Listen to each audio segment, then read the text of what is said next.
23 ವರ್ಷ ಆಗಿದೆ ಅಪ್ಪು ಮೊದಲನೇ ಬಾರಿ ರಿಲೀಸ್ ಆಗಿ ಅಂತ ಅನ್ಸೋದೇ ಇಲ್ಲ. ಅಂದರೆ ಈಗ ಒಂದು ನ್ಯೂ ಟ್ರೆಂಡ್ ಇದೆ ಗೊತ್ತಾ, ಈ ಆಶಿಕಿ ಇಷ್ಟ ಆಗುತ್ತೆ, ಹಾಗೆ ಇಷ್ಟ ಆಗುತ್ತೆ. But Appu was a youth love story. ಇವತ್ತು ಅಷ್ಟೇ ಫ್ರೆಶ್ ಆಗಿದೆ ಈ ಸಿನಿಮಾ ಅಂತ ಅನಿಸುತ್ತೆ. ವರುಣ ಆ್ಯಕ್ಚುಲಿ ಅವನು 20 ವರ್ಷಕ್ಕೆ ಅಪ್ಪು ರಿಲೀಸ್ ಆದಾಗ ಒಂದು ಫಂಕ್ಷನ್ ಮಾಡಬೇಕು ಅಂತಿದ್ದ. ಅವನು ತುಂಬ ದೊಡ್ಡ ಫಂಕ್ಷನ್ ಮಾಡಬೇಕು ಅಂತಿದ್ದ. ಅವನಿಗೆ ಆ ಟೈಮಲ್ಲಿ ಆಗಲಿಲ್ಲ ಬಹುಶಃ.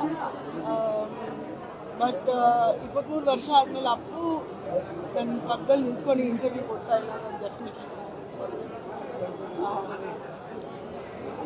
ಇವತ್ತು ಫಸ್ಟ್ ಟೈಮ್ ನಾನು ಆ್ಯಕ್ಚುಲಿ ಪೂರ್ತಿ ಸಿನಿಮಾ ನೋಡಿರೋದು. ಇಟ್ ವಾಸ್ ವೆರಿ ಇಮೋಷ್ನಲ್, ತುಂಬ ನಾಸ್ಟಾಲ್ಜಿಕ್ ಇತ್ತು.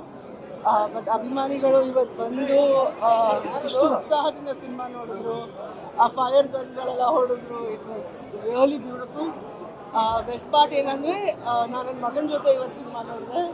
So it was really nice. Thank you ನಿಮ್ಮೆಲ್ರಿಗೂ. Thank you madam. ಕೆಲವು ಸಿನಿಮಾಗಳನ್ನ ನೋಡ್ತಾ ಇದ್ರೆ ಮುಗಿದ್ರೆ ಸಾಕು ಬಟ್ ಮುಗಿಲೇಬಾರ್ದು ಅನ್ನೋ ರೀತಿಯ ಫೀಲ್ ಕೊಡ್ತಾ ಇದೆ. ಇವತ್ತಿಗಂತ ಅನಿಸ್ತಿದೆ? ಇಲ್ಲ, ನಿಜವಾಗ್ಲೂ ಅನಿಸ್ತಿದೆ. ನಾನು ಅದೇ ಹೇಳಿದ್ನಲ್ಲ, ಈಗ ನಾವು ಲವ್ ಸ್ಟೋರಿಗಳು ನೋಡಿದಾಗ ಅಂದರೆ ಸ್ಪೆಷಲಿ ಅಂದರೆ ನಾನು ಯಾಕೆ ಆಶಿಕಿ ಅನ್ನೋ ಹೆಸರು ತಗೊಂಡೆ ಅಂದರೆ ಎಲ್ರಿಗೂ ಆ ಲವ್ ಸ್ಟೋರಿ ತುಂಬ ಇಷ್ಟ. ಬಟ್ ಆ್ಯಕ್ಚುಲಿ ಅಪ್ಪು ನೋಡಿದಾಗ ಅದು ನಿಜವಾಗ್ಲೂ ಫೀಲ್ ಆಗುತ್ತೆ, ನಿಜವಾಗ್ಲೂ ಹೆಲ್ಪ್ ಆಗುತ್ತೆ. ಇಬ್ಬರು ಅಂದರೆ ಅಪ್ಪು ಮತ್ತು ಸುಚ್ಚಿ ಕ್ಯಾರೆಕ್ಟರ್ಗಳು ನಿಜವಾಗ್ಲೂ ಒಬ್ಬ ಮನುಷ್ಯನಿಗೆ ತುಂಬ ಫೀಲ್ ಆಗುತ್ತೆ. ಅವ್ರಿಬ್ರು ಬೇಗ ಮದುವೆ ಆಗೋಗ್ಬಿಡಿ ಅಂತ ಅನಿಸುತ್ತೆ. ನಾನು ಇವತ್ತು ಆ್ಯಸ್ ಅ ಫ್ಯಾನ್ ಅಪ್ಪು ನೋಡಿದೆ, not as the actor of the movie. ನಂಗೆ ತುಂಬ ಇಷ್ಟ.